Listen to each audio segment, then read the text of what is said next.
I will talk about how can you fix this problem on your Doordash app. So all you have to do, so you just click here on settings.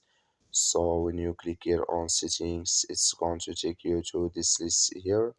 So then all you have to do is going to show for you like this. Then you just go down here.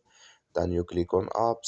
So then come to apps list here, and there you're looking for Doordash app.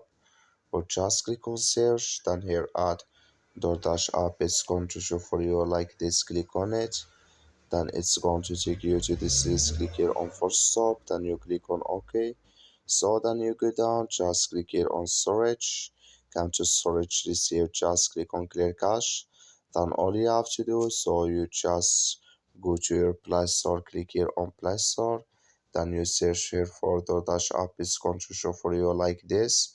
You will find here update, click on it, then it's going to work with you. That's all you have to do. Thank you for watching. Don't forget to support us by liking, subscribe.